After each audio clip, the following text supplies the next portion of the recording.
ஜனாதிபதிக்கு எதிராக சட்ட நடவடிக்கை எடுப்பது என்ற அந்த சட்டத்தை நீக்கியது இவர் தான். ஆனால் அவர் அந்த நேரம் சிந்தித்திருக்க மாட்டார். இந்த சட்டம் தன் மீது பாயும் என்ற விடயத்தை அவர் சிந்தித்திருக்க மாட்டார். சிந்திக்க வாய்ப்பும் இருக்காது.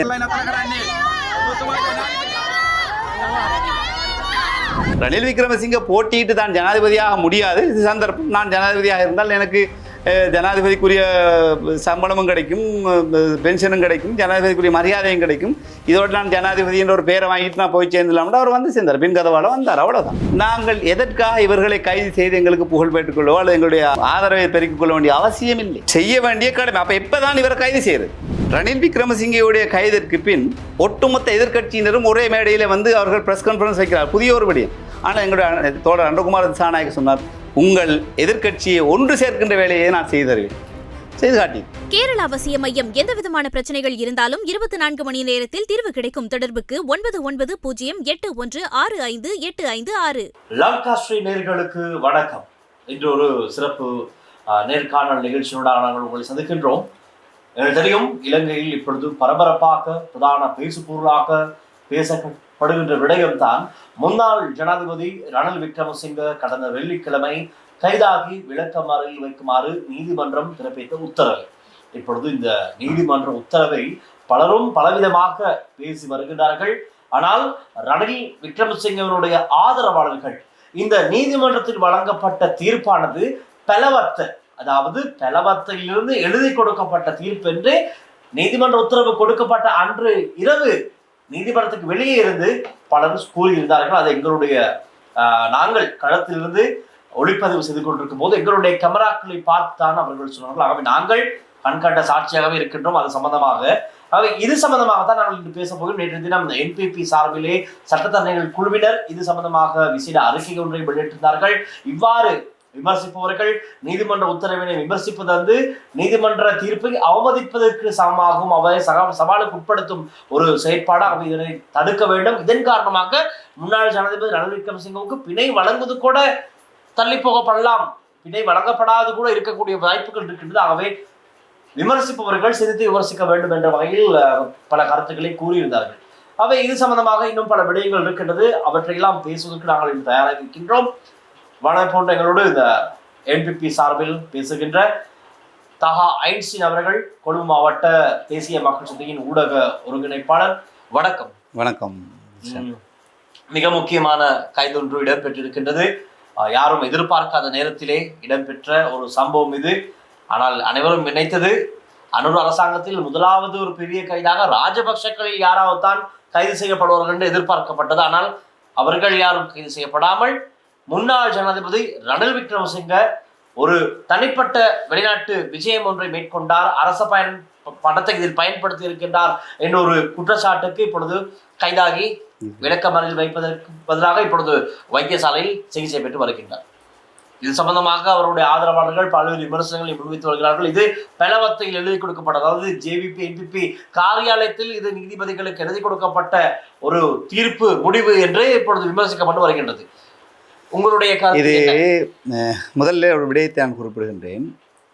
1978ஆம் ஆண்டு திரு ரணில் விக்ரமசிங்க அவருடைய மாமனாராகிய JR ஜெயவர்தன் அவருடைய காலத்திலே இயற்றப்பட்ட யாப்பின் அடிப்படையிலே ஒரு ஜனாதிபதியாக இருக்கின்ற ஒருவரை எந்த விதமான குற்றச்சாட்டுகளின் அடிப்படையிலே கைது செய்ய முடியாது என்ற ஒரு சட்டம் இருந்தது. எது வேணும்னாலும் செய்யலாம், நான் அவங்களுக்கு எதிராக சட்ட நடவடிக்கை எடுக்க முடியாது என்ற ஒரு யாப்பு இருந்தது. அதை முன்னாள் ஜனாதிபதி ரணில் விக்ரமசிங்க அவர்களே தான் அதை நீக்கினார்கள். அதுபோல் மைத்ரிபால சிறிசேன அவர்களுடைய அந்த யகபாலன் ஆட்சியிலே, நல்லாட்சி காலத்திலே, நல்லாட்சி என்ற பெயரில் நடந்த ஆட்சி காலத்திலே மைத்ரிபால சிறிசேன அவர்களும் அந்த ஜனாதிபதிக்கான ஆயுள் காலம், ஜனாதிபதிக்கான ஆட்சி அதிகாரத்துக்குரிய அந்த 6 வருடம் என்பதை அவர் 5 வருடமாக ஆக்கினார்.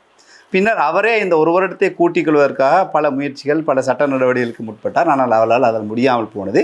யாப்பு எது கூறுகிறதோ அந்த அடிப்படையில் 5 வருடத்திலே அவருடைய காலத்தை முடித்துக்கொள்ள வேண்டும் என்ற அடிப்படையில் முடித்துக்கொண்டார். அதே போன்று தான் இந்த ரணில் விக்ரமசிங்க ஜனாதிபதி, முன்னாள் ஜனாதிபதி அவர்தான் இந்த ஜனாதிபதிக்கு எதிராக சட்ட நடவடிக்கை எடுப்பது என்ற அந்த சட்டத்தை நீக்கியது இவர் தான்.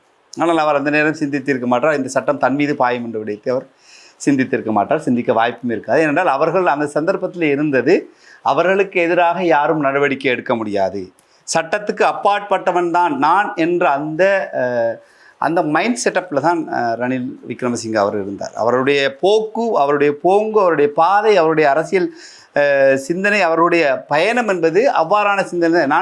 நான் சட்டத்திற்கு அப்பாற்பட்டவன், என்னை சட்டம் எதுவும் செய்ய முடியாது என்ற ஒரு வகையான உத்தச்சகமான்னு சொல்லுவாங்க சிங்களத்தில். அந்த நிலைப்பாட்டில் இருந்தவர் தான் ரணில் விக்ரமசிங்கே. அப்போ அவருக்கு இவ்வாறான ஒரு நிலைமை ஏற்பட்டது என்பது யாராலும் ஏற்றுக்கொள்ள முடியாத ஒரு நிலையில் இருக்கின்றார். ஆனால் இது சட்டம் தன் கடமையை செய்கின்றது. சட்ட தீர்ப்பு, நீதிமன்றம் ஒரு விடயத்தை செய்கின்றதென்றால் அதை வெளியிலிருந்து ஏதோ ஒரு விதத்திலே தாக்கம் செலுத்தக்கூடிய விதத்திலே நாங்கள் பேசுவதோ, அதை அதற்கு ஆதிக்கம் செலுத்துவது போன்று அல்லது அதுக்கு தாக்கம் செலுத்துவது போன்ற கருத்துக்களை வெளியிலே பேசுவது நீதிமன்றத்தை அவமதித்ததுக்கு அல்லது நீதிமன்ற தீர்ப்பை அவமதித்ததற்கு சமமான ஒரு குற்றமாகத்தான் பார்க்கப்படுகிறது. எனவே அந்த சுயாதீனமாக இயங்கக்கூடிய ஒரு நிறுவனம் நீதி துறை என்பது, அவர்களுடைய தீர்ப்பை விமர்சிப்பது என்பது நாங்கள் அதை ஏற்றுக்கொள்ள மாட்டோம் என்ற நிலைப்பாட்டிலே தான் அந்த தீர்ப்பை அவர்கள் விமர்சித்து வருகிறார்கள். கடந்த சில நாட்களாக எதிர்க்கட்சியாளராக இருக்கலாம் அல்லது அந்த சந்தர்ப்பத்திலே கோர்ட் வளாகத்திலே நின்று கொண்டு நினைக்கிறேன் சந்தமாளி சந்தரோனியல் கயானி சந்தரோனி உறுப்பினர், யுஎன்பியுடைய உறுப்பினராக இருக்கக்கூடிய ஒருவர், ஹர்சனி அவர் பிளவத்தையிலே எழுதப்பட்ட தீர்ப்பு என்ற விடயத்தை குறிப்பிடுவதும் மிக மோசமான ஒரு சூழலை ஏற்படுத்தும். சில சந்தர்ப்பங்களிலே இதை நீதிபதி பார்த்திருந்தால், நீதித்துறையின் நீதிபதிகள் என்பது இந்த மாதிரியான விடயங்களுக்கு கோபத்தில் அல்லது வெறுப்புணர்வில் அவர்கள் ஒரு தீர்ப்பை எழுதப் போவதில்லை. சட்டம், சாட்சியங்கள் இவை சரியாக அமைகின்ற போது, குறுக்கு விசாரணை செய்கின்ற போது சாட்சியங்கள் சரியாக அமையவில்லை என்றால் குற்றவாளியாக்கப்படுவார்கள். சாட்சியங்கள் இல்லை, அது நிரூபிக்கப்படாத சாட்சியங்கள் என்றால் இவர் நிரபராதியாக விடுதலை செய்யப்படுவார். எனவே அந்த இடத்திலே ரணில் விக்ரமசிங்கே அவர்களுக்காக ஆஜராகி வாதாடிய வக்கீல்கள் அநேகமாக நான் நினைக்கிறேன் எக்கச்சக்கமான வக்கீல் வந்திருந்தார்கள். அவர்கள் அவரை காப்பாற்ற வேண்டும் என்று நோக்கி எவரும் அவரை வெளியில் எடுக்க வேண்டும் என்றதற்கான சரியான சான்றுகளை, சாட்சிகளை அவர் முன்வைக்கவில்லை. வாதத்தில் அவர் வாத பிரதிவாதத்தின் போது அவர் எடுத்து வைக்கவில்லை. அதன் காரணமாக சாட்சியங்கள் அமையவில்லை. அரசு தரப்பிலிருந்து கொண்டு போய் வைக்கப்பட்ட சாட்சியங்கள் இவருக்கு எதிராக அமைந்திருக்கின்றது. இவர் நாட்டை விட்டு வெளியேறி செல்கின்றார். சென்று விட்டு வருகின்ற சந்தர்ப்பத்திலே இவருடைய பாரியாரோடு அல்லது அவருடைய மனைவியுடைய ஒரு விடயத்திற்காக அந்த சம்பவத்துக்கு செல்கின்றார். அந்த சம்பவத்தின் போது செலவிடப்பட்ட கிட்டத்தட்ட 1,65,00,000 அல்லது 68,00,000 ரூபாய் நல்லவாக அந்த அளவு தூரம் உள்ள செலவு அரச பணத்திலிருந்து செலவிடப்பட்டுள்ளது. அரச பணத்திலிருந்து செலவிடப்பட்டது என்பதற்காக பொது தேப்பல சட்டத்தின் கீழ் தான் இவரை கைது செய்கின்றார்கள். இதிலே இவருக்கு எதிரான விமர்சனங்களை வைக்கக்கூடிய எதிர்க்கட்சியினராக இருக்கலாம் அல்லது முன்னாள் ஜனாதிபதி மஹிந்த ராஜபக்சவாக இருக்கலாம், ஏனைய பாராளுமன்ற உறுப்பினர்களாக இருக்கலாம் அல்லது மற்றவர்களாக இருக்கலாம். இந்த தவறு சின்ன தவறு, இந்த சின்ன தவறுக்காக இவரை கைது செய்திருக்கக்கூடாது என்ற விடயத்தை பேசுவது மிக மோசமான நீதித்துறை அவமதிக்கின்ற ஒரு விடயம். தவறு சிறியதோ பெரியதோ, பெரியவரோ சிறியவரோ, இது ஜனாதிபதியோ அல்லது அதைவிட உச்ச அதிகாரத்தில் இருக்கக்கூடியவரோ தவறு என்று வந்துவிட்டால் நீதித்துறை அதனுடைய தர்மத்தின் அடிப்படையிலே அதற்கான தார்மீக கடமையை அந்த கடமையை செய்கின்றது. இதை ஏற்றுக்கொள்ள வேண்டும். உங்களால் ஏற்றுக்கொள்ள முடியவில்லை என்றால் அடுத்த முறையீட்டு நீதிமன்றத்திலே, மேல்முறையீட்டு நீதிமன்றத்திலே, அப்பீல் கோர்ட்டில் போய் நீங்கள் கொப்பில் போட்டு அதுக்கு சாட்சியங்களை முன்வைத்து அதுலேருந்து நீங்கள் அவரை பிணை எடுக்கிறதுக்குரிய ஏற்பாடு செய்யலாம். அதை விட்டுட்டு நீங்கள் பொது வெளியில் அவர் சின்ன தவறுக்காக இவரை கைது செய்து ரொம்ப மோசமான வார்த்தைகள் சொல்லலாம். சின்ன தவறுக்காக இவரை வெளியில் விடுவதாக இருந்தால் அப்போ சின்ன மனுஷன் ஒருத்தன் ஒரு சின்ன தவறு செய்தாலோ ஒரு பெரிய தவறு செய்தாலோ அவரை மட்டும் உள்ளுக்கு கைது செய்வது நீதித்துறை சமமாக நீதி எல்லாருக்கும் சமமானது என்பதை நிரூபிக்கிறதா? மிக மோசமான ஒரு கேள்வியை ஏற்படுத்திவிடும். அப்போது இங்கே இருக்கக்கூடிய நீதித்துறையின் மீது வைக்கக்கூடிய நம்பிக்கையை அது இல்லாமல் ஆக்கிவிடும். எனவே இது நீதித்துறையின் மீதான நம்பிக்கையை ஏற்படுத்துவதற்கான ஒரு வழக்காகத்தான் இந்த வழக்கை பார்க்கணும். ஜனாதிபதி ரணில் விக்ரமசிங்கே இதற்கு முன் அவர்கள் சொல்கிறார், பட்டலந்த வழக்காக இருக்கலாம் அல்லது பெந்துங்கர மக்கள் மத்திய வங்கி உடைப்பாக இருக்கலாம் அல்லது இதை விட பெரிய குற்றங்களுக்கு அதற்காக இவரை கைது செய்திருந்தால் கூட நாங்கள் அதை ஏற்றுக்கொண்டிருப்போம். இது ஒரு சின்ன தவறோ பெரிய தவறோ, தவறு சின்ன மனிதரோ பெரிய மனிதரோ இங்கு நாட்டினுடைய பிரஜை தவறு செய்திருக்கிறார். இந்த தவறு செய்ததற்கான தண்டனை இங்கே கொடுக்கப்பட்டிருக்கு. இப்போது அவர் விளக்குமறியலில் வைக்கப்பட்டிருக்கிறார்.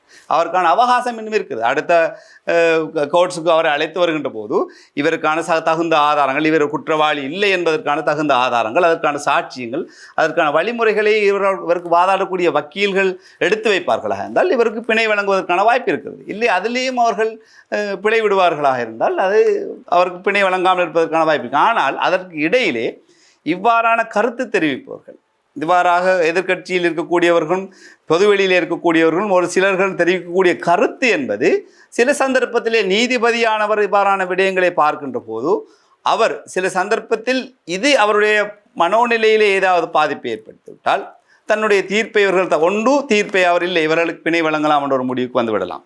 அல்லது இவர்கள் எனக்கு பாடம் படிப்பிக்கிறார்களா, நான் ஒரு நீதிபதியாக இருக்கணும் எனக்கு பாடம் படிப்பிக்கிறார்களா என்ற ரீதியிலே அவர்களை செயற்பட விட்டுக்கூடாது. இதனால்தான் நீதிபதிகளை யாரும் நேரடியாக சந்திக்க முடியாது.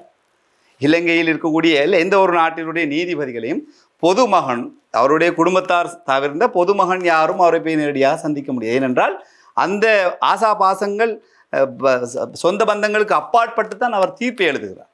எனவே இவ்வாறான சில விடயங்கள் அந்த தீர்ப்பிலே தாக்கத்தை செலுத்திவிட்டால் அது தவறளித்ததாக ஆகிவிடும். எனவே பொதுவெளியிலே இவ்வாறாக பேசக்கூடியவர்கள் இந்த நீதித்துறைக்கு அழுத்தம் செலுத்தக்கூடிய விதத்திலே பேசும் வார்த்தைகள் என்பது மிக மோசமான ஒரு சூழலை ஏற்படுத்திவிடும். எனவே நான் ஆரம்பத்திலிருந்தே என்னுடைய முக புத்தகத்திலையும் சில இடங்களிலே நான் நேரலையிலையும் சொல்லக்கூடிய விஷயம், தயவு செய்து நீங்கள் உங்களை குற்றவாளியாக்கி விடாதீர்கள். வெளியிலே இருக்கக்கூடிய நீங்கள் இந்த நீதித்துறை குறித்த விமர்சனங்களை அல்லது இவருக்கு வழங்கப்பட்ட தீர்ப்பு குறித்த விமர்சனங்களை நீங்கள் வைக்கின்ற போது நீங்கள் குற்றவாளியாகி விடுவீர்கள். எனவே மிக கவனமாக நீங்கள் ஒரு விடயத்தை கையாள வேண்டும், கவனமாக உங்கள் வார்த்தை பிரயோகங்களை செய்ய வேண்டும். எனவே அந்த அடிப்படையிலே வெளியில் உள்ளவர்கள் இதற்கு பிற்பாடாவது இதற்கு பின்னாவது நீங்கள் அந்த விடயத்தை இன்று அவர்கள் போராட்டம் நடத்த போகிறோம், பேரணி நடத்த போகிறோம் என்றால் இதுவரையில் அதற்கான எந்த விதமான ஏற்பாடுகளும் நடந்திருக்கிறதா என்பதால் இதுவரையில் நானும் கொழும்பு காளிமுகத்திரல் பக்கம் இது போன்ற சில இடங்களுக்கு நான் சென்று வந்தேன். காலையில் அவ்வாறான எதுவும் இருக்கவில்லை. அவ்வாறாக இருந்தால் அறைகூவல் விடுத்திருக்கிறார். 26ஆம் தேதி நீங்கள் எல்லாரும் கொழும்புக்கு வாங்கன்ற ஒரு அறைகூவல் விடுத்திருக்கின்றார்கள். அது சில ஃபேக்கான ஐடியிலையும் அது சொல்கிறாங்க. அது உண்மையாகவும் இருக்கலாம், பொய்யாகவும் இருக்கலாம். ஆனால் அவ்வாறு கூட்டமாக வந்து நீதிமன்றத்திற்கு முன்னால் நின்று அவர்கள் கூச்சலிடுவதோ அல்லது அதற்கு பங்கம் விளைவிப்பது என்பது அங்கு வருகின்ற அனைவருக்கு மீதும் நீதித்துறையை அவமதித்த விதத்திலான சட்டங்கள் அவர்கள் மீது பாய்வதற்கு வாய்ப்பு வந்தது. ஒரு நிறைவேற்ற அதிகாரம் உள்ள ஜனாதிபதிக்கு எதிராக இவ்வாறான நடவடிக்கை எடுக்கின்ற அளவுக்கு நீதித்துறை சுதந்திரமாக இயங்குகின்ற போது நீதித்துறைக்கு எதிராக ஒரு பலமான ஒரு குற்றச்சாட்டை வைப்பதோ அல்லது நீதித்துறையை விமர்சிப்பது என்பது அதற்கு நீதித்துறை நேரடியாக காவல்துறையினர் நீதித்துறையினரும் அதை அவர்களுக்கு எதிராக குற்றச்சாட்டுக்களை வைப்பதற்கு ஒரு இடத்தை ஆக்கிவிடும். எனவே அவ்வாறான பிழையான நடவடிக்கை ஆதரவாளர்கள் இருக்கலாம், ரணில் விக்ரமசிங்கே இருக்கக்கூடியவர்கள் இருக்கலாம், இவருடைய கைதை ஏற்றுக்கொள்ள முடியாத மனோநிலையில் அவர்கள் இருக்கலாம். ஆனால் நீதி என்பது எல்லாருக்கும் சமமானது என்பதை நாங்கள் உணர்ந்து கொள்ள வேண்டும். சமமானது என்பதை தற்போது நிரூபித்திருக்கிறது. இதில் எந்த விதமான அரசியல் தலைவாடு, ஜனாதிபதியுடைய தலையீடோ அல்லது அரசியல் கட்சி எங்களுடைய கட்சியுடைய தலையீடோ அல்லது வேறு யாருடைய தலையீடோ இல்லை, சுதந்திரமாக அவர் எடுக்கிறார். குற்றம் கொண்டு வரப்பட்டிருக்கிறது, ஆகவே அதை நிரூபித்திருக்கிறார்கள். அந்த அடிப்படையில் அவர் கைது செய்யப்பட்டு விளக்கமறியலில் வைத்திருக்கிறார். அவருக்கு சுகஈனம் என்ற அடிப்படையிலே சுகஈனத்திற்காக அவருக்கான பரிகாரங்கள் வழங்குவதற்காக வைத்தியசாலையில் அனுமதிக்கப்பட்டிருக்கிறார். தாகா ஐன்ஸ்டைன் அவர்கள் இப்பொழுது நீங்கள் விடயம் சம்பந்தமாக முதலில் ஆரம்பத்தில் நாங்கள் கூறினீர்கள், சட்டம் என்பது அனைவருக்கும் சமன் என்பது இப்பொழுது இந்த விடயத்தில் தெளிவாக இருக்கிறது. இதற்கு முன்பிருந்த ஆட்சி அதிகாரங்கள் அரசாங்கங்களின் கீழே நம்ம இந்த மாதிரி ஒரு விடயத்தை எதிர்பார்க்க முடியாது, எதிர்பார்க்கவும் இல்லை, நடக்கவும் இல்லை. இந்த ஆட்சியின் கீழ் நான் நினைக்கிறேன் இலங்கை வரலாற்றிலே அவ்வாறான ஒரு சம்பவம் இடம்பெற்றது என்பதால் 1815ஆம் ஆண்டு இரண்டாவது ராஜசிங்கரன் சொல்லி குறிப்பிடக்கூடிய அந்த மன்னனுடைய காலத்திலே வெள்ளையர்களால் அவரை கைது செய்யப்பட்டதுக்கு பிற்பாடு நான் நினைக்கிறேன் கிட்டத்தட்ட 200 ஆண்டுகளுக்கு பின் 200 வருடங்களுக்கு பின்னராக இவ்வாறான ஒரு சம்பவம் இலங்கையிலே நடைபெற்றது. ஒரு முன்னாள் ஜனாதிபதி இவ்வாறு கைது செய்யப்பட்ட விடயம். ஆனால் இப்போ நீங்க சொல்றீங்க இதுல வந்து ஜனாதிபதியினுடைய தலையீடோ இந்த அரசாங்கத்தில் வேறு யாருடைய தலையீடோ இப்படியெல்லாம் எதுவுமே இல்லை என்பீர்கள். ஆனால் இப்பொழுது பெரும் சர்ச்சைக்குரிய ஒரு விடயம் தான் இந்த வழக்கு விசாரணையிலிருந்து வெளிவந்த ஒரு விடயம். 22ஆம் தேதி ரணில் விக்ரமசிங்க சிஐடிக்கு செல்வதற்கு முன்பதாகவே யூடியூபர் சுதத் திலகசிறி அவர் வந்து ஏற்கனவே தெரியும் என்பிபி அரசாங்கத்துக்கு ஆதரவாக யூடியூபில் பேசி வருகின்ற ஒருவர். தேர்தல் காலங்களிலும் நாடளாவிய ரீதியில் சென்று நீங்கள் யாருக்கு தேர்தல் ஓட்டு போட போறீர்கள், யாருக்கு வாக்கு செலுத்த போறீர்கள் என்னாலும் கேட்டு ஒரு கம்பெயின் செய்ததான் எங்களுக்கு தெரியும். சுதத்திற்கு செய்யும் இவர் தான் NPP அரசாங்கத்துக்கு ஆதரவாக செயல்படுகிற ஒரு யூடியூபர். ஆனால் இந்த நபர் இந்த சம்பவம் இடம்பெறுவதற்கு ஒரு வாரத்துக்கு முன்பே தன்னுடைய சமூக வலைத்தளத்தில் யூடியூபினூடாக ஒரு காணொலியூடாக தெரிவிக்கின்றார். இந்த வெள்ளிக்கிழமை, அதாவது 22ஆம் தேதி முன்னாள் ஜனாதிபதி ரணில் விக்ரமசிங்க கைது செய்யப்பட்டு 14 நாட்கள் விளக்கமறையில் வைக்கப்படுவார். இது நடைபெறாவிட்டால் என்னுடைய யூடியூப் தளத்தை நான் மூடிவிட்டு செல்கின்றேன், அதற்கு நான் தயார் என்று. ஆகவே அவர் சொன்னதை போல ஒரு விடயம் நடந்தது. அவர் கைது செய்யப்பட்டார், விளக்கமறையில் வைக்கப்பட்டார். ஆனால் அவர் சொன்னது 14 நாட்கள், இங்கு 2-3 நாட்கள் தான் நடந்தது. அவை இந்த விடயம் திட்டமிடப்பட்ட ஒரு விடயம், ப்ரீ பிளானாக செய்யப்பட்டிருக்கின்றது. முன்னாள் ஜனாதிபதி ரணில் விக்ரமசிங்கவை கைது செய்து இது ஏற்கனவே திட்டமிடப்பட்டிருக்கிறது, பலவத்தில் திட்டமிடப்பட்டிருக்கிறது. அவர் தான் சுதத்திற்கு சிறைக்கு இது குறித்து தெரியும், இதைத்தான் அவர் யூடியூபில் சொல்லி பிரபலமாகி கொண்டார். இப்படி ஒரு பாரிய குற்றச்சாட்டு இருக்கின்றது. நீதிமன்றத்தினுடைய ஒரு முடிவை யாரும் பிளான் பண்ணி செய்ய முடியாது. அப்படின்னா அது நீதித்துறைக்கு ஒரு சவாலுக்கு உட்படுத்துகின்ற விடயம். இது பற்றி உங்களுடைய தரப்பு என்ன சொல்கின்றது? சுதத் என்று சொல்லக்கூடிய சுதா டோக்கன் சொல்லக்கூடிய அவருடைய யூடியூப் என்பது மாலிமாவை அதை எங்களுடைய தேசிய மக்கள் சக்தி அரசாங்கத்திற்காக, இந்த அரசாங்கத்தின் வெற்றிக்காக அவருடைய பங்களிப்பு இருக்கின்றது என்பதை மறக்க முடியாது. இதற்கு முன் மஹிந்த ராஜபக்சேவுடைய காலத்தில் அவருக்கு சார்பாக அவர்கள் செயற்பட்டார்கள். அவருடைய செயற்பாடு என்று அவதானிக்கின்ற போது இந்த நாட்டுக்கு ஏதாவது நடக்க வேண்டும், வருகின்ற அரசியல் கட்சியினூடாக, அரசியல்வாதிகளினூடாக நாடு நல்ல நிலை அடைய வேண்டும் என்ற ஒரு நோக்கத்திலே அவருடைய செயற்பாடுகள் இருக்கின்றது. ஆனால் அவருடைய வாய் வார்த்தைகள், அவருடைய ஆக்டிவிட்டீஸ் அல்லது அவருடைய செயற்பாடுகள் அல்லது அவருடைய வார்த்தைகள் என்பது ஊடக தர்மத்தின் அடிப்படையில் ஏற்றுக்கொள்ள முடியுமா என்றால் அது என்னை பொறுத்தவரையிலே நான் அதை உண்மையிலே அந்த வார்த்தைகளை என்னால் ஏற்றுக்கொள்ள முடியாது. அவருடைய சில வார்த்தை பிரயோகங்கள் என்பது பொது வழியிலே பேசக்கூடிய வார்த்தை பிரயோகங்களா என்று பார்க்கின்ற போது அது உண்மையிலே அதை ஏற்றுக்கொள்ள முடியாத சில வார்த்தை பிரயோகங்கள் இருக்கு. அது விமர்சனத்துக்குரிய சம்பத் பார்லிமெண்ட் உறுப்பினர் சாமர சம்பத் பார்லிமெண்டத்தை சொல்கிறார், சுதா திலகசேரி இது பற்றி கூறிய நபர், அவரை விசாரிக்க வேண்டும். அவர் பிரதமர் அரணி அமரசூரியை ஒரு இடத்தில் கண்டவுடன் இப்படி கையை இப்படி அரணி அமரசூரி கையப்படி பிடித்தார் ஒரு பொது இடத்தில், அது தவறு என்றெல்லாம். இல்லை, அதாவது இப்போ நானாக இருக்கலாம், நீங்களாக இருக்கலாம், அல்லது யார் ஒரு பொதுமகனாக இருக்கலாம், ஒரு பிரபலம் வருகின்ற போதோ அல்லது ஒரு அரசியல் தலைவர் வருகின்ற போதோ அவர்கள் மீது இருக்கின்ற ஒரு நெருக்கத்தின் காரணமாக அல்லது அவரை சந்திப்பதன் காரணமாகவோ தங்கள் கைலாக செய்து கொள்வது என்பதோ அல்லது அவர்களை அணைத்துக் கொள்வது என்பதோ அது இயற்கையான ஒரு விடை. அதையெல்லாம் இந்த இடத்திலே கொண்டு வந்து போடுறது என்பது இந்த தீர்ப்பை ஏற்கனவே தீர்மானித்தார்கள் என்றதை நிறுவுவதற்கான ஒரு காரணியாக எடுக்கின்றார்கள். தவிர ஒரு குற்றப்பத்திரிகை ரணில் விக்ரமசிங்கே முன்னாள் ஜனாதிபதி ரணில் விக்ரமசிங்கேக்கு எதிராக குற்றப்பத்திரிகை ஒன்று தாக்கல் செய்யப்பட போகின்றது என்பது கிட்டத்தட்ட 2-3 வாரங்களுக்கு முன்னிருந்தே அடிப்பட்டது. அவருடைய செயலாளர்கள் விசாரிக்கப்படுகிறார்கள். செயலாளர்கள் விசாரிக்கப்படுகிறார்கள், இவர் குறித்த விடயங்கள் ஆராயப்படுகின்றது என்பதை வெளியாகிவிடும். எனவே ரணில் விக்ரமசிங்கே என்பவருடைய பல குற்றங்கள் இருக்கின்றது என்பதை பாராளுமன்றத்திலும் பாராளுமன்றத்துக்கு வெளியிலும் இப்போது எதிர்க்கட்சியில் இருக்கக்கூடியவர்கள், என்கிற ஆளுந்தரப்பில் இருக்கக்கூடிய முன்னாள் பாராளுமன்ற உறுப்பினர்களும் பேசிய விடயம். ரணில் விக்ரமசிங்கே என்பவர் ஒரு குற்றவாளி, குற்றம் நிரூபிக்கப்படுகின்ற பட்சத்தில் ஒரு கைது செய்யப்பட வேண்டியவர் என்ற ஒரு உறுதி செய்யப்பட்ட ஒரு நிலைமையிலே இருக்கக்கூடிய ஒரு பொதுவாக பொது வழியிலே பேசப்பட்ட ஒரு விடயம். அந்த அடிப்படையிலே இவர் எதிர்பார்க்கிறார் இந்த அரசாங்கத்தில் நீதித்துறை சுதந்திரமாக என்கிறது, யாரும் நீதித்துறையிலே பலப்பயமை செய்ய மாட்டாங்க. எனவே நீதித்துறை சரியாக இயங்குமாக இருந்தால் இவர் கைது செய்யப்படுவார் என்ற ஒரு ஊகம், அந்த ஊகத்தின் அடிப்படையில் அவர் இந்த விஷயத்தை பேசுகின்றார். இது அனுரகுமார் திசாநாயக்கோடு ஒரு கோல் எடுத்து கதைக்கிறார், நீதிபதியோடு ஒரு கோல் எடுத்து கதைக்கிறார் என்ற ரீதியில் இவர் பேசுகின்றது நீதித்துறை அவமானப்படுத்துகின்ற ஒரு விடயமாக தான் பார்க்கப்படுகிறது. அவர் அது பேசியது சரியா பிள்ளையா என்பதை குற்ற பிரிவினர் அதை விசாரிப்பார்கள். எவ்வாறு இதை அறிந்து கொண்டீர்கள் என்றால் அவர் சொல்ல போகின்ற விட இதாக தான் இருக்கிறார். அவர் சொல்ல எனக்கு ஞானத்தினூடாக அவர் தான் பேசுகிறார். எனக்கு ஒரு ஞானம் வந்துச்சு, நான் ஞானத்தில் பேசுனேன். என்னப்பா ஒரு காணி ஒன்றை வாங்கினதுக்குரிய விஷயத்துக்கு விசாரிக்க போகும்பொழுது ஒரு மெனிக்மெல்ல எடுத்துக்கொண்டு வச்சோம், மெனிக்மெல்லேருந்து வந்தால் அந்த காசுலாம் காணி வாங்கணும்னு சொல்கிறத நீதித்துறை ஏற்றுக்கொண்டது, அதை இவர்கள் சரியாக காண்கிறார். இவர் என்னுடைய ஞானத்தின் அடிப்படையில் சொல்கின்றேன் என்றால் அதை பொருந்தி கொள்ள வேண்டிய ஒரு சூழலில் இருக்கின்றார். இவர் தான் அவருக்கு அது இல்லை, ஜனாதிபதியோடு பேசியிருக்கிறார் அல்லது நீதிபதியோடு பேசியிருக்கிறார், அவருடைய டெலிஃபோனை எடுத்து விசாரிக்கலாம், பார்க்கலாம், பார்த்து அவர் செய்திருக்கிறார் இல்லையானது அதுவும் நீதி விசாரணை நடக்கட்டும். அதுக்கு தாராளமாக இடம் கொடுக்குது, யாரும் அதுக்கு செய்ய வேணாம்னு சொல்லலை. அவருக்கான இப்போ விசாரணை இடம்பெற போகின்றது என்றால் அதை விசாரித்தும் இருக்கிறார். விசாரித்ததன் பின்னும் அவர் அதற்கான விடயத்தை சொல்லியிருக்கிறார்.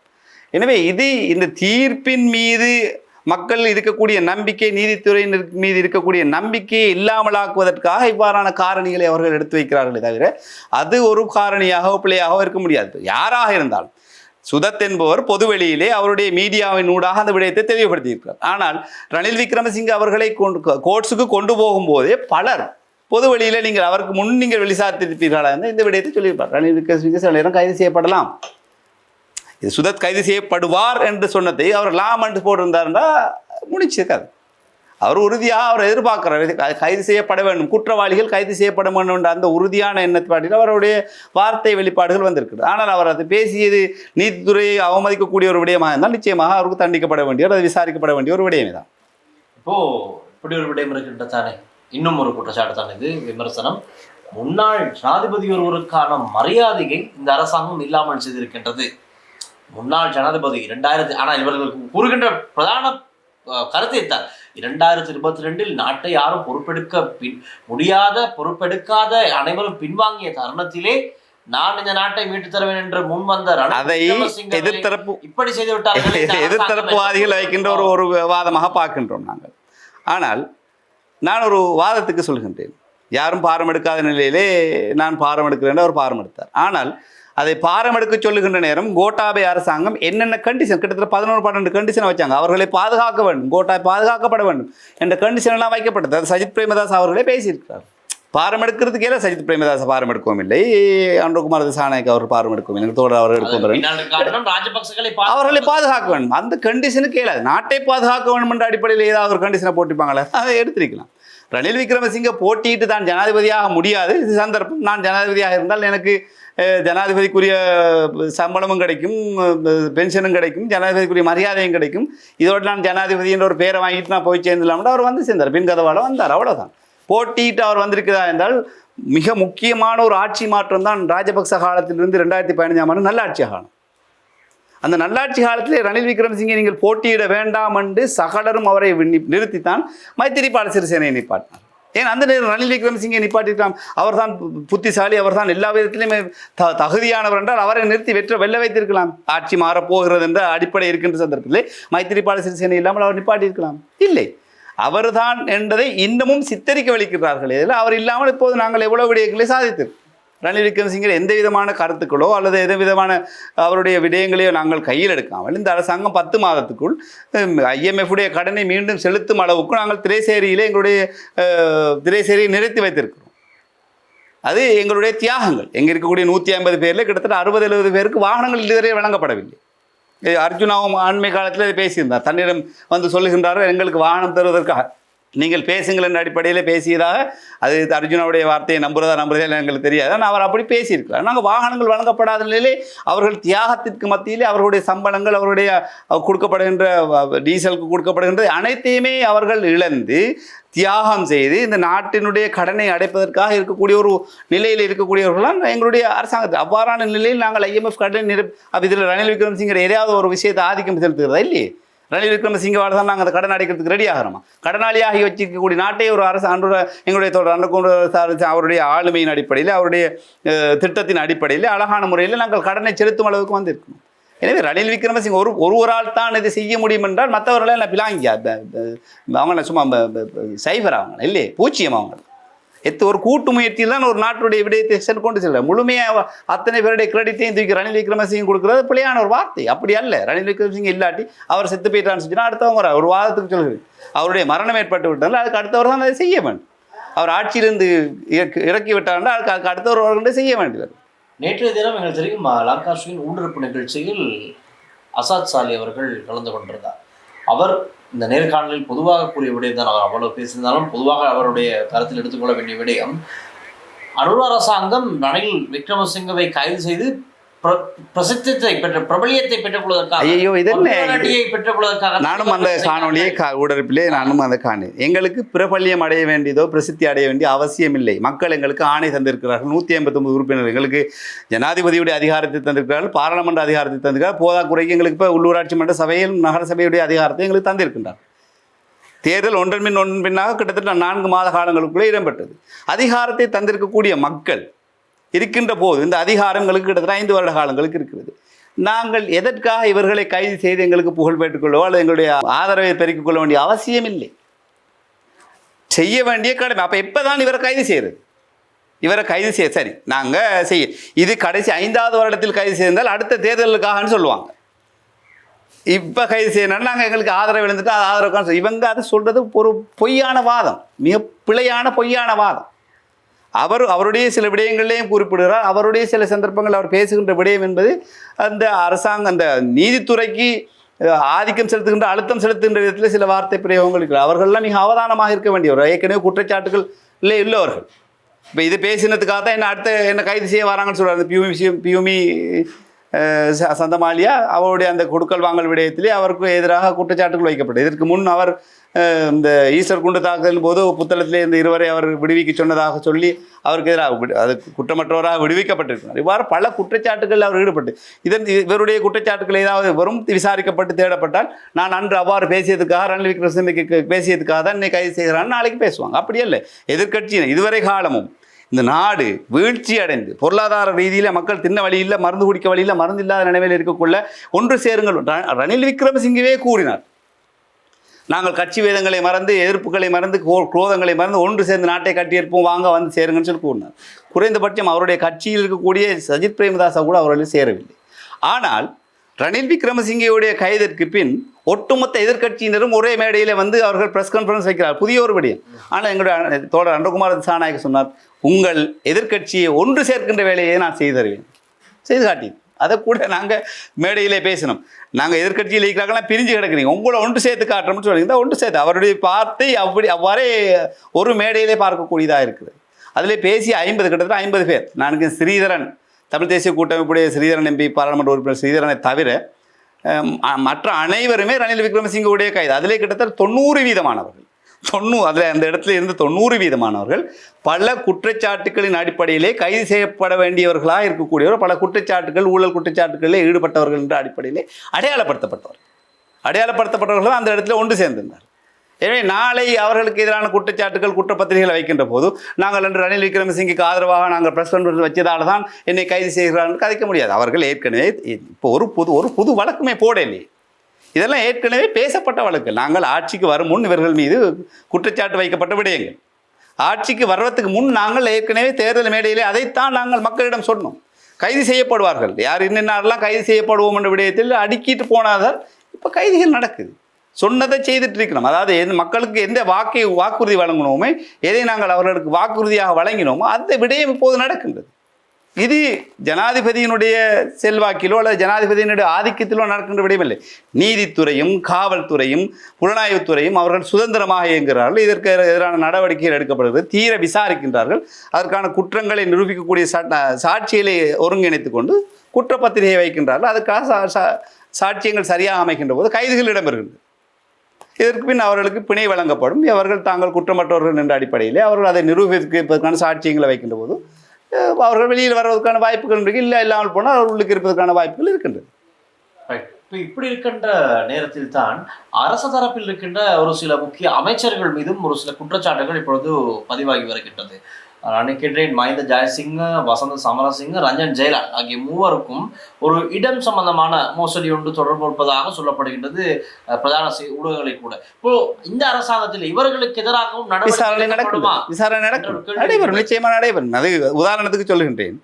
அனுராதபுரம் மாவட்டத்தில் இருக்கக்கூடிய ஒருவர் இவ்வாறான ஒரு ஊழல் விடயத்திலே கைது செய்யப்பட்டு அவர் ஜனாதிபதி மன்னிப்பின் அடிப்படையிலே சூசகமான முறையிலே வெளியிலே அவர் விடப்பட்டதன் பின் அவர் மீண்டும் கைது செய்யப்பட்டதொரு அதற்கு அங்கிருந்த அதிகாரி அந்த மெகசினில் அங்கே இருக்கக்கூடிய அனுராதபுர சிறைச்சாலையில் இருந்த அதிகாரியும் கைது செய்யப்பட்டு உள்ளே இருக்கின்றார். அவர் உதாரணமாக நடக்கப்பட்ட விஷயம். அதே போன்று இன்னும் ஒரு சில சம்பவங்கள் எங்களுடைய கட்சியிலுள்ளே இருக்கக்கூடியவர்கள் மீதும் குற்றம் இழைத்திருந்தாலும் அவருக்கு எதிராகவும் நடவடிக்கை எடுக்கப்படுது. யாரும் எல்லாரும் சமன். கட்சி ஆதரவாளர்களாக இருந்தாலும் அவர்களுக்கு எதிராக விடயம் சாட்சியங்கள் நிரூபிக்கப்படுகின்ற போது அதற்கான சாட்சியங்களை கொண்டு எதிர்த்தரப்பில் வைக்கின்ற போது அது உண்மையாக இருந்தால் அவர்கள் தண்டிக்கப்படுவார். ரைட். அடுத்தது தான் இப்போ லைன்ல நிறைய பேர் இருக்காங்க, நிறைய பேரோட ஃபைல்ஸ் இருக்கு ஜனாதிபதியோட கையில். எப்படியோ இதில் இன்னொரு விடயத்தையும் குறிப்பிட வேண்டும். எங்களுடைய பிரதமர் ஹரணி தோழி ஹரணி அவர்கள் ரணில் விக்ரமசிங்கே அவர்களை சந்தித்தார்கள் என்ற அடிப்படையிலே ஒரு பொய்யான விடயத்தை பேசியிருக்கிறார். அது மிகவும் பொய்யான விடயம். ஆனால் ஹரணி அவர்களோ அல்லது ஜனாதிபதி அவர்களோ அல்லது எங்களுடைய ஆளுந்தரப்பில் உள்ளவர்களோ யாரோ ஒரு ரணில் விக்ரமசிங்கே போய் ஹாஸ்பிட்டலில் பார்க்குறதுங்கிறது அது தவறான விடயம் இல்லை. அவர் ஒரு மனிதர், குற்றம் இழைத்திருக்கலாம், சில நேரம் அவர்களுக்கு இடையில் நட்புகள் இருக்கலாம், ஒரு ஒன்றா படித்தவங்களாக இருக்கலாம். மனிதாபிமான அடிப்படையில் போய் பார்ப்பது என்பது அதெல்லாம் ஒரு அரசியல் கருத்தாகவோ அல்லது அதை ஒரு விமர்சனத்துக்குரிய விடயங்களாகவோ பொய்யான குற்றச்சாட்டுக்களை வைப்பது சில சந்தர்ப்பங்களில் உண்மையிலேயே மனிதாபிமான அடிப்படையில் அவரை சென்று பார்க்க வேண்டிய ஒரு சூழல் இருந்தால் கூட இவர்களால் இவ்வாறான செய்திகளின் காரணமாக சில சந்தர்ப்பங்களில் அவற்றை தவிர்த்து கொள்ள வேண்டிய ஒரு சூழல். இவ்வாறான செய்திகள் என்பது அவ்வாறானவர்களுடைய நல்ல மனிதாபிமான நடவடிக்கைகள் கூட தடுத்து விடக்கூடிய ஒரு நிலைமை இருக்குது. சில நேரம் அவர் சந்திக்க வேண்டிய ஒரு சூழல் இருக்குமாக இருந்தால் மனிதாபிமான அடிப்படையில் அவர் சென்று சந்திப்பது தவறில்லை, அது பிள்ளைன்னு சொல்ல முடியாது. அவர் ஒரு குற்றவாளியாக நீதிமன்றம் தீர்ப்புக்கு அதுக்காக அவரை ஒரு கிட்டத்தட்ட 69 லட்சம் 68 லட்சம் வாக்கு அளிக்கப்பட்டது. இதிலே ரணில் விக்ரமசிங்கேக்கு ஆரம்பத்திலே வாக்களித்தவர்கள் ரணில் விக்ரமசிங்கே வெறுத்தான் எங்களுக்கு வாக்களித்திருக்கிறார். புதிதாக வேறொரு உலோகத்திலிருந்து வந்து எங்களுக்கு வாக்களிக்கவில்லை. இலங்கை நாட்டில் இருக்கக்கூடிய ஒரு கோடி 78 லட்சம் 75 லட்சத்தில் வாக்காளர்கள் மூலமாக வாக்குத்தான் அங்காலே மாறி வருது. கடந்த அரசாங்கத்திலே வெறுப்படைந்தவர்கள் எங்களுக்கு வாக்களித்திருக்கிறார். எங்கள் மீது நம்பிக்கை இருக்கின்ற போது மக்கள் இன்னொருத்தரை தேடி போவாங்க. அப்போ இந்த அடிப்படையிலே எங்கள்கிட்ட இருக்கக்கூடிய ஒருத்தர் அல்லது நானோ அல்லது இன்னொருத்தரோ போய் ரணில் விக்ரமசிங்கே பார்க்க போகிறோம், ஏதோ ஒரு வித நட்பு ரீதியிலோ அல்லது மனிதாபிமான அடிப்படையிலே பார்க்க போகிற விடயங்களை தடுத்து விடும் இவ்வாறான பொய்யான பிரச்சாரங்களும் பொய்யான செய்திகள். இல்லை என்று பிரதமர் அலுவலகம் அறிவித்திருக்கிறார். அவ்வாறான சம்பவங்கள் எதுவும் இடம்பெறவில்லை என்று அறிவித்திருக்கின்றது. எனவே இவ்வாறான எல்லாவற்றையுமே நம்பி விடாதுங்க.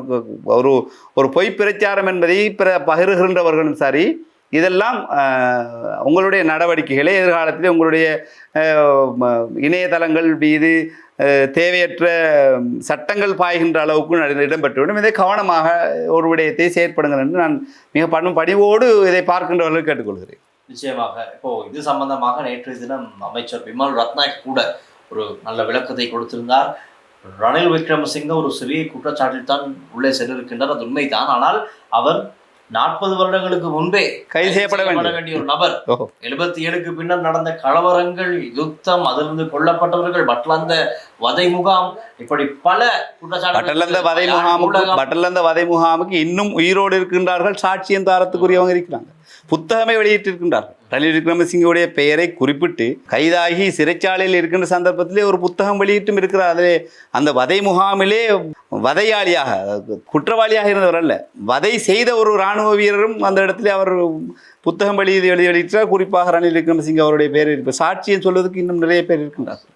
அவர் 40 வருடங்களுக்கு முன்னே அவர் கைது செய்யப்பட வேண்டிய இந்த நாட்டினுடைய நீதித்துறையிலே அரசியல் ரீதியான தாக்கங்களும் அரசியல் ரீதியான சில அழுத்தங்களும் இருந்த காரணத்தினால் அந்த சந்தர்ப்பத்திலே அவர்கள் கைது செய்யப்படவில்லை. ஆனால் இப்போது இந்த நீதித்துறை சுதந்திரமாக இயங்குவதன் அடிப்படையிலே அவர்களுக்கான குற்றப்பத்திரிகைகளை முன்வைக்கப்பட்டு அதில் இருக்கிற எதிர்காலத்தில் இவர் இப்போது உண்மையிலே சொல்லப்போனால் இந்த மாதிரியான குற்றங்கள் இருக்கின்ற போது நினைத்தால் அரசு தரப்பிலிருந்து இவ்வாறான குற்றச்சாட்டுகள் விசாரிக்கப்பட இருக்கின்றது, இவருக்கு பிணை வழங்க வேண்டாம் என்ற அடிப்படையிலே வாதாட முடியும். இவர் மீது மத்திய வங்கி சம்பவமாக இருக்கலாம், அதே நேரம் பட்டலந்த சம்பவமாக இருக்கு. இவ்வாறு இவர் இன்னும் விசாரிக்கப்பட வேண்டியவராக இருக்கிறார். எனவே இவருக்கு பிணை வழங்க வேண்டாம் என்ற ரீதியிலே வாதத்தை வைத்தார்கள் என்றால் விலை வழங்கப்படாமல் இருப்பதற்கு இதையும் தவறாக யாரும் நினைத்து விடார்கள். இவர் ஏதோ தெரிஞ்சுதான் காய்க்கிறார், சுதத் காய்ச்ச மாதிரி இவர் தெரிஞ்சுதான் காய்க்கிறான்னு யாரும் பிள்ளையாக நினைச்சுக்கிறார். நான் ஒரு வாதத்துக்கு சொல்லுகின்றேன், இவர் மீது பல குற்றச்சாட்டுகள் இருக்கின்றது. எனவே அந்த அடிப்படையிலே வாதாடப்படுகின்ற போது சில நேரம் பிணை வழங்குவதற்கு, பிணையை மறுப்பதற்கும் சந்தர்ப்பங்கள் இருக்கின்றன.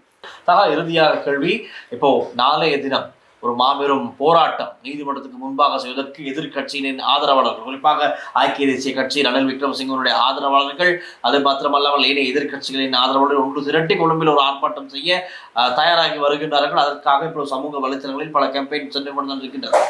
இப்போ நாளைக்கு ஒரு ஆர்ப்பாட்டம் நடந்தால் அது கொழும்பை பாதிக்கக்கூடிய வாய்ப்புகள் அதிகம். என்ன மாதிரி இதுக்கு எதுவும் நடவடிக்கைகள் எடுக்கப்பட்டிருக்கின்றதா?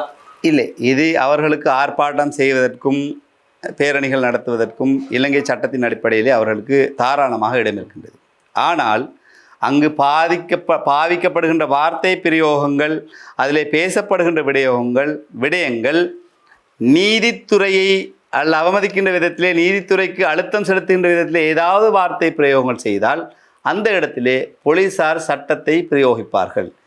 அதை விமர்சனமாக்கிவிடக்கூடாது. எனவே வாருங்கள், நீங்கள் அதை செய்கிறது செய்யலாம். நீங்கள் உங்களுடைய ஆதரவுக்காக ரணில் விக்ரமசிங்கே விடுதலையாக வேண்டும் என்ற நீங்கள் நோக்கத்தில் நீங்கள் பேசலாம். ஒசாமா பின் லாடன் செத்தார், ஒசாமா பின் லாடன் கொண்டாங்க. ஆனால் இன்று வரையிலும் ஒரு சிலர் இன்னும் ஒசாமா பின் லாடன் சாகவில்லை என்று இருக்கிறார். இலங்கையினுடைய போராட்ட காலத்தில் இந்த தலைமைத்துவத்தை ஏற்று நடத்தியவர்கள் மரணித்தார்கள். இன்று வரையிலும் அவர் மரணிக்கவில்லை, அவர் இன்னும் உயிரோடு இருக்கிறார், நாளே வருவார் என்ற அடிப்படையில் இந்தியாவிலும் பேசப்படுகிறது, இங்கேயும் பேசப்படுகிறது. இல்லைங்களா? அப்போ அதில் இது குற்றம் செய்திருக்கின்றார்கள் என்ற அடிப்படையிலே இவர்களுக்கு எதிரான விசாரணைகள் வழங்கப்பட்டு அதன் அடிப்படையிலே இவருக்கு விளக்குமறியல் இடப்பட்டிருக்கின்றது. அந்த வார்த்தைகளை வருகின்றவர்கள் மிக அவதானமாக பாவியுங்கள். உங்கள் மீது சட்டத்தை பாய விடும் அளவுக்கு நீங்கள் வார்த்தை பிரயோகங்கள் பாதித்தால் நிச்சயமாக அந்த அந்த அந்த 23ஆம் திகதி ஒரு பெண் மிக மோசமான ஒரு வார்த்தை, இதனுடைய தீர்ப்பு எழுதப்பட்டது பிளவத்தையில் என்ற விஷயத்தை பேசியிருக்கிறார். அது மோசமான அவர் மீது நிச்சயமாக குற்ற நடவடிக்கை இருக்கும். அவர்களுக்கு எதிராக சில நேரம் ஒரு தனி மனிதனாக, நான் கட்சியில் சார்பில்லாத ஒரு தனி மனிதனாக எனக்கு முடியுமாக இருந்தால் இவர் நீதித்துறை அவமதித்த அடிப்படையிலே இவர்கள் நடக்கின்றார்கள் என்று நான் ஒரு வழக்கு தாக்கல் செய்தால் அவர்களெல்லாம் கைது செய்யப்படுவார். இவ்வாறு பலர் இந்த அரசாங்கத்தின் மீது நம்பிக்கை வைத்திருக்கக்கூடிய பலர் நாளைய தினம் அவர்களுக்கு எதிராக சட்ட நடவடிக்கை எடுப்பதற்கான ஒரு சூழலை ஏற்படுத்தி விடக்கூடாது. எனவே நீங்கள் வாங்க, ஆர்ப்பாட்டம் பண்ணுங்க, நீங்கள் சொல்லுங்க, மிக அவதானமாக கவனமான முறையில் உங்கள் வார்த்தை பிரயோகங்களை ஏற்படுத்தி நீதித்துறையத்துக்கு அழுத்தம் செலுத்தாத விதத்தில் நீங்கள் எதனாலும் செய்துட்டு போங்க. அதுக்கு சட்டத்தில் இடம் இருக்குது. எங்களுக்கு எந்த விதமான காவல்துறையின் அடிப்படையில் சட்ட ரீதியை அனுசரித்த அடிப்படையில் நீங்கள் அதை செய்து முடிச்சுட்டு போயிடலாம். ரைட். ஆகவே நன்றி தஹா ஐன்ஸ்டீன் அவர்கள் இன்று எங்களோடு இணைந்து என்பிபி ஜேபி பஞ்சகவத்தில் அமைந்திருக்கின்ற அலுவலகத்தில் தான் இந்த நேர்காணல் நாங்கள் ஒளிப்பதிவு செய்து கொண்டோம். அங்கு வந்ததால் உங்களை நான் சந்தித்திருக்கின்றேன்.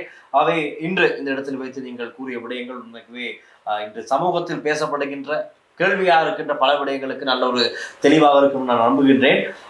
அந்த பதிலோடு உங்களுக்கு எங்களுடைய நன்றிகள். மிக்க நன்றி.